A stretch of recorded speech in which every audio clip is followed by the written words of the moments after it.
Hello, this is Ashley from State Hearings, the ACMS team, and this video is going to show our county users how to online their administrative disqualification hearings. So ADH hearings.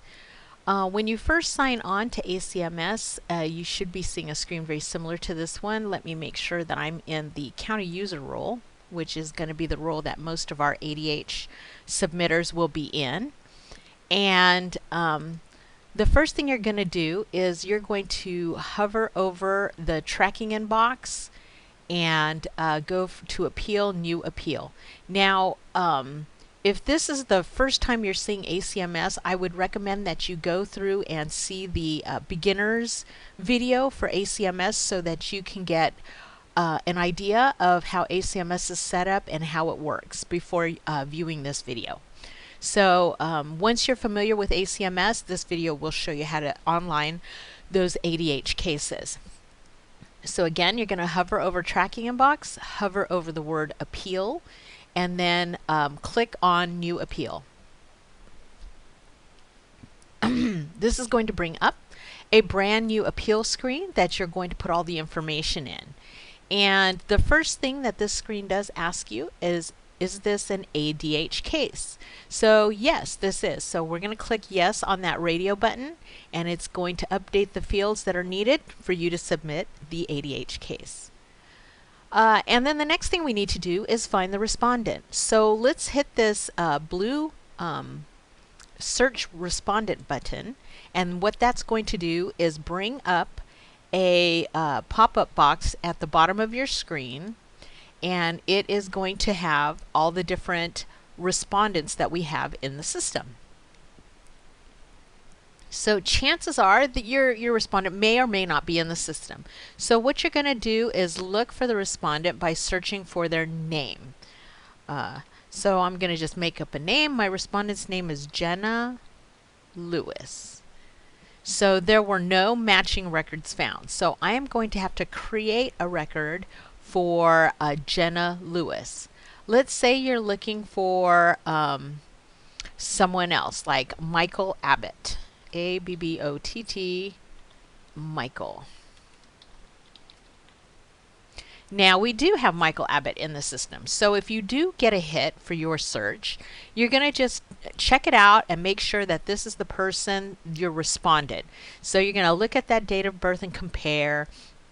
You're going to look at that address and maybe phone number and see if that matches the respondent that you're trying to enter this ADH case for.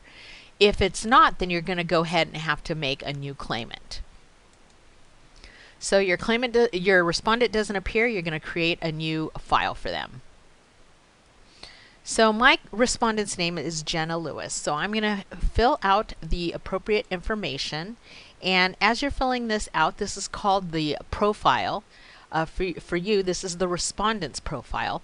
You're going to see some little red R's next to some fields. Those red R's are required fields. The rest of the fields that do not have a red R are optional, so you don't have to fill those out unless you want to.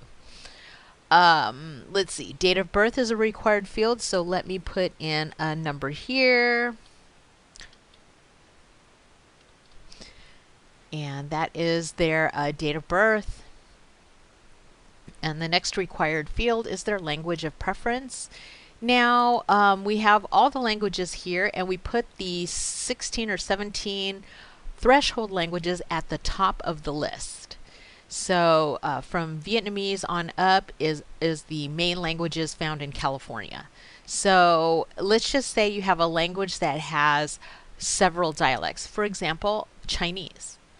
So Chinese has several dialects, so a dialect box pops up, and you can use the drop down to select which dialect of Chinese your respondent communicates in. If you're not sure, what you're probably going to do is probably just put it in English. All of our notices go out with several languages, a sheet that lets them know that they can get their document translated for them. The next required field is preferred mode of communication. Now with ADH cases, that's almost always going to be postal system, because we have a postal address for our respondents, but not necessarily an email address. County of residence would be the last known county of residence for your respondent. I'm going to select El Dorado County in this case. Country is pre-populated to the United States, that's correct. And then your last known address for your respondent. So I'm just going to randomly pick some sort of address here and fill out all of the required fields. Now I completely just randomly chose an address. So one of the nice things about ACMS is it's going to look at the address that you've put in, and it's going to compare that with the United States Postal Service.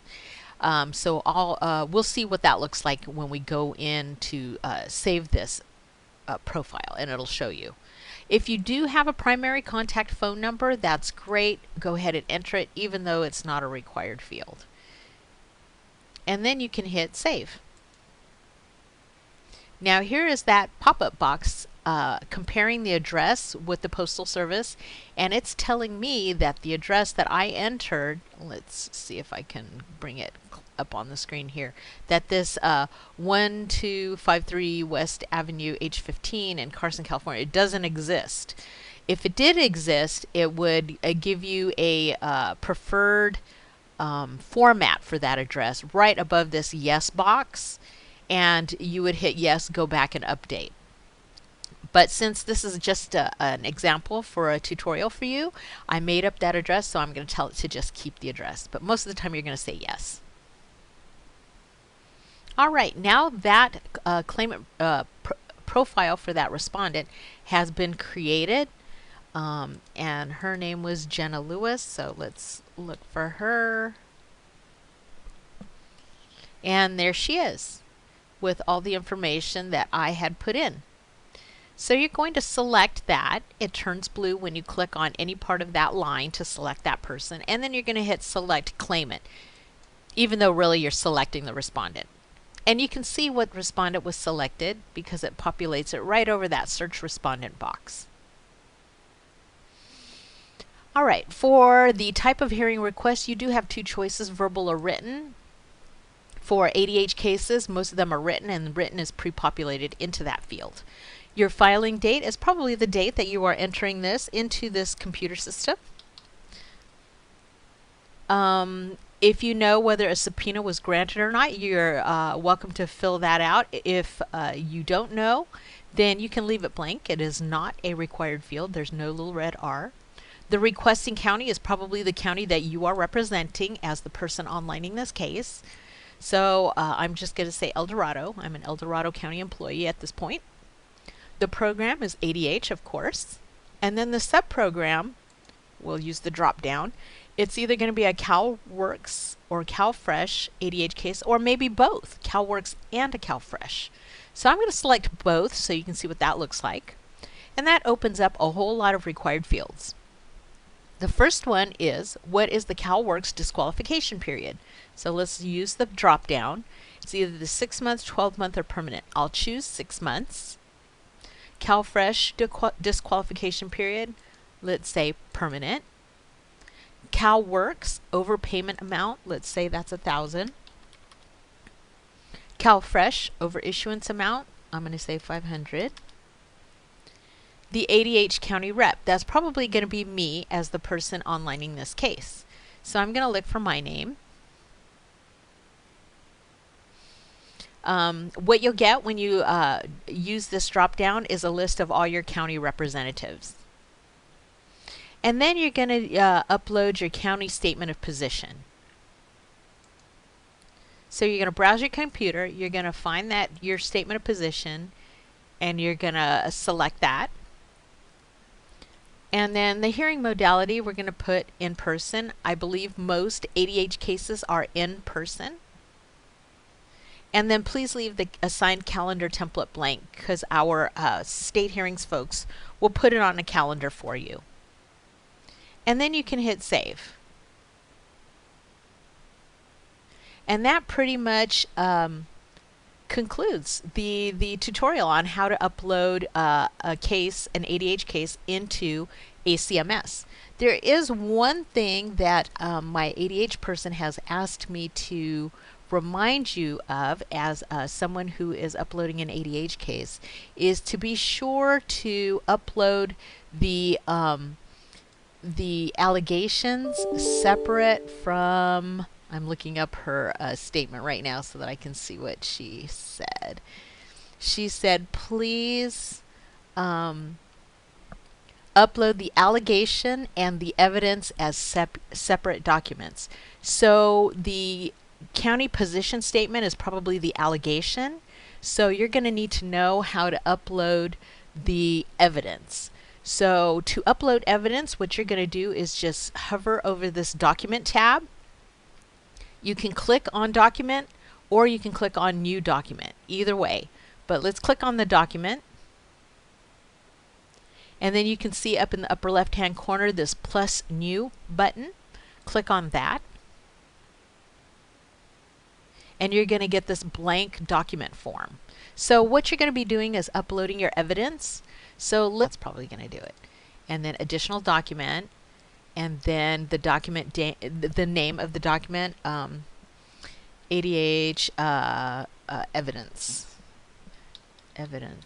document. And then everything else you can leave blank. You're going to browse for your documents, your evidence document. And then you can also put in a description, since we made the category and the type other. But that name pretty much says it all. So you can probably copy that and put that right down in there.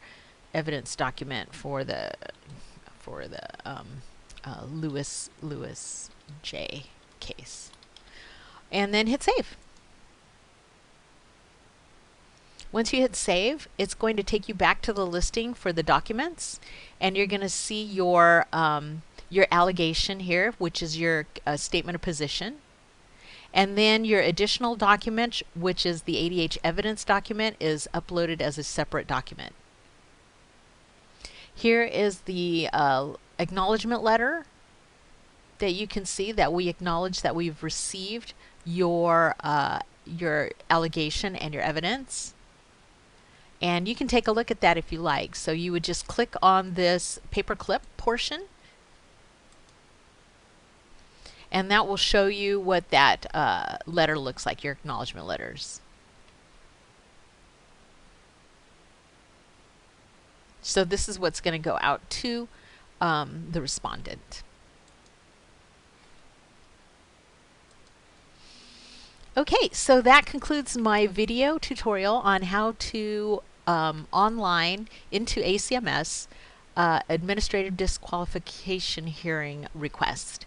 If you have any questions about this video or about the process of onlining an ADH case, please send an email to my team at acms@dss.ca.gov, and we'll be really happy to answer any questions that you have, or if you need any assistance at all regarding ACMS. Thank you for watching this video, and we will see you next time.